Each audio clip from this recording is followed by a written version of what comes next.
to your producers. When you're looking at this particular picture, it is a side by side, same magnification under the microscope. On the left, you see healthy, normal blood from a person who has not been injected with any of these materials, any of these quote unquote vaccines. And you see these are red blood cells.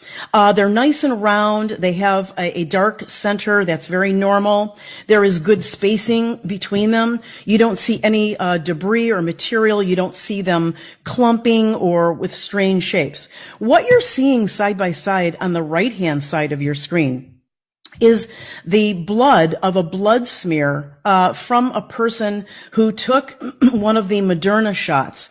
And if you'll notice, before we get to those large gold tubular structures, if you notice on the blood cells compared to the healthy ones on the left, you see they're all crumpled. They're not nice and round. Their nuclei, the middle portion looks destroyed, and they're starting to clump or aggregate to each other in a sticky fashion. Now the gold, he calls them, Dr. Van Welbergen calls those gold structures, tubes that when he magnified them even further on the regular microscope, they are actually in a tube form, and he can see the opening on either end of those.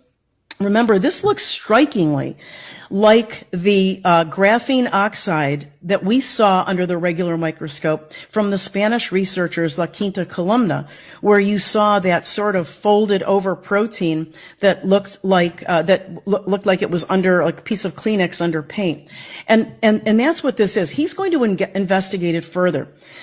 The second picture you see, which is a picture alone, shows a great amount of these blood cells that have totally aggregated. They're not normal. There's no space between them.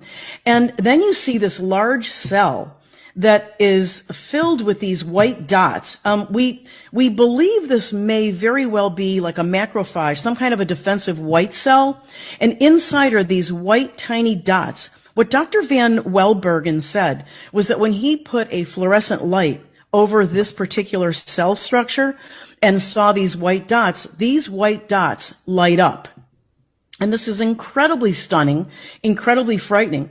I've also provided your producers with several other photos, which I hope you can run through for the audience's view of other, mind you, each of these slides that I provided are from different patients in Dr. Welbergen's practice. All of them have the common trait that they did receive an injection, and they were all, in this particular batch, Moderna. So